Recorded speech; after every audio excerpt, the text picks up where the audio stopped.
Welcome to Deed and Truth, a podcast exploring loving God and loving others, not just in words, but also in actions, and with the Bible as the source and standard of truth.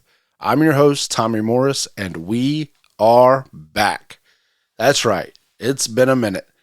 I looked, and it has been a solid 6 months and some change since the last episode aired, and honestly, that's far too long. So I'm excited to be back in the studio and recording again. I'm ready to dig into different scriptures and different topics regarding the Christian walk and doctrine, and I can't wait. And we have some exciting new things that are going to be coming up on the podcast that I'll share about a little bit later. Some that I'll be releasing some information about over the next couple weeks. Super pumped about what's coming. But before I get into that or any of the things that are coming up, I want to talk about the fact that it has been 6 months and some change since the last episode aired. And why is that? Well, I fell victim to what I think many people do. Life got busy. Flat out. Life just got busy. And it's crazy now. I've kind of noticed more and more that is a very common response. When you ask somebody, how was your day, or how's your week been? How's work? Their response will be just busy. I've been busy. Things have been crazy. It's nonstop, or something along those lines. And that was true for me. Life just got busy. I had taken on a lot of different things. I was already busy with work. I was traveling quite a bit for work. And then I was podcasting here. I was also doing a podcast for work. And then I was starting to take on more with the church. I already had, my family and trying to spend time with them as well. And then little things just kept coming up. I was trying to write a book. I had gone back to school, and it just seemed like one thing after another added to the list and added to the list. And after a while, it just got to where life was legitimately busy. And so I started to take measures to try to ease my schedule a little bit. So I shelved working on the book and stopped writing. And I actually took a hiatus from school as well, which I'm still on. I have not gone back and taken any classes yet. But in the midst of that, also the podcasting took a hit, which I hated. I really enjoyed doing this. Did not intend for this to be one of the things that stopped, but it did. And when it did, it was just felt very hard to get back to it. So I just kind of let it go. With every week that I didn't record, it just became easier to not do it. And here we are 6 months later, and we're just now getting back in the studio, back on the saddle per se, and doing this again. And so in that, in getting back to this, really the big help was getting some counsel, some godly counsel for my busyness. It kind of got out of hand. And I thought that by getting rid of a couple of the major things, school was taking up a lot of time with all of the reading and the papers I had to write. I thought taking the break from school was going to make a huge impact. The book writing, the time dedicated to that, to try to do that was a lot. So I thought taking those two things off would have made a huge impact, but it just still felt busy. Life still felt busy.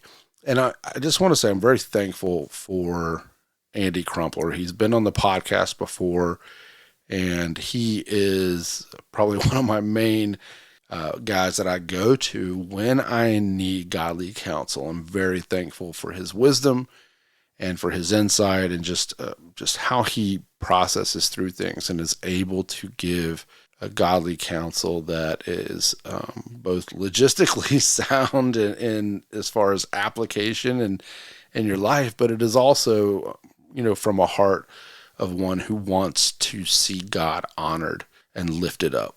And whatever the decision is and whatever the outcomes are, the ultimate thing that Andy desires is to see Christ lifted up and exalted. And so I'm very thankful for him.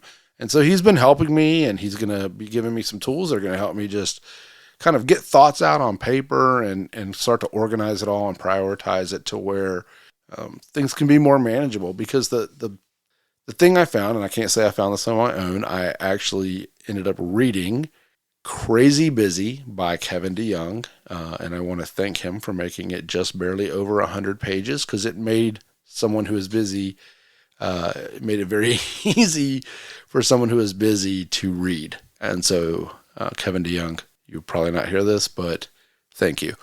But the book just created a lot of great insights for me. It really challenged the heart behind why somebody is busy, kind of that motivating factor, and really had me searching my heart as to why I took on the things that I took on, and what all was going on with me, and what things that I need to be involved in, what things that I not, and just making wiser choices and thinking through the motives behind each choice. And so that was great. The other thing was just thinking through a lot about what really honored God, and what God had called us to, versus things that like I just want to be involved in just because. So that was a big factor. But one of the things that I really learned from the book that was helpful was that busyness isn't always just about our daily schedule. And I thought that, taking things off my schedule was going to help, but then I still felt busy. And the thing that was addressed in the book was that sometimes the busyness is right between our ears. It just feels like no matter what, the thoughts don't stop. And so when your schedule kind of clears up for a day, or isn't as impactful, and your mind is constantly thinking about the next thing that it has to do, and just perseverating over things, then it still feels, at the end of the day, it still feels like you were busy, like you were slammed, because you're working in your mind. It's like nonstop. And so some of it is just being able to be still before God, to find ways to work through the thoughts. And that's one of the things that Andy's working with me through, is just taking all of the ideas and the things that I'm working on and getting them on paper so that I can get them out of my head. And then I have like some clear cut objectives and clear cut goals, and kind of a strategy on tackling those things. And so that's been very helpful. And so now, I'm in a place where I'm just wanting to figure out how to not move back into the busy kind of rat race of life. And there have been a lot of changes in the last few months. There was a business that my wife and I had that we ended up kind of closing down and turning over to somebody else. And while that was a very difficult decision to make, it was one that afterwards God has shown us a lot in that, and in that decision, and has shown me a lot as far as just how things like that played into my busyness, and just the kind of what I describe as the tornado in my head.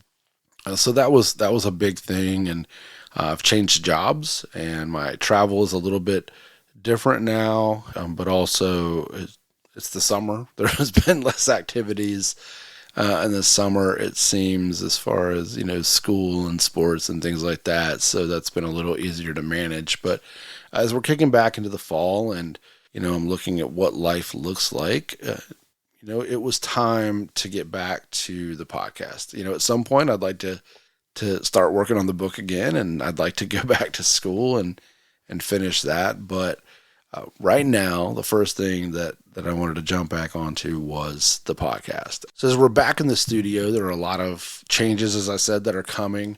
But just to kind of talk about some of the future episodes, in a couple weeks, we will have Sean Schomer sharing his testimony, powerful testimony of how God brought him from atheism to a relationship with Christ, and kind of everything that happened before, in between, and since, and just what God's been doing in his life lately. So I'm super excited to have him share his testimony with everyone. I know it will be an encouragement.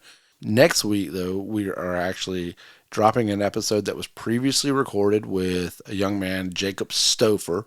Jacob actually used to be roommates with Sean, and Jacob got saved, preached the gospel to Sean for months, and planted those seeds, and God used Jacob very much in drawing Sean to Christ. So really cool story there that you'll get to hear more about in Sean's testimony. But Jacob will be sharing on next week's episode about anxiety and how God walked him through his own personal battle with anxiety and brought healing to him, to relationships in his life, and just how he continues to trust God in that area. So I'm super excited to share that. If you know anybody who battles with anxiety, please be ready to share this episode with them. And I know that it will provide a lot of hope and encouragement, and that it will really point back to Christ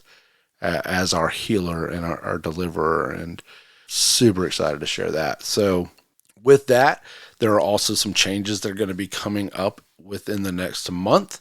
So it will be very unlikely that you will ever hear a monologue like this from me again, as in the next month, I will be having a new co-host join the show. So I'm super excited about that. I will announce who that is at a later date, as we are working through some things right now, and some promotional things, and just getting some new episodes recorded with the two of us. So I'm really thankful for God working that out, and for this person being open and excited to join me on this. I'm excited as we already sit and have numerous conversations about the things of God and just his work in our lives anyway.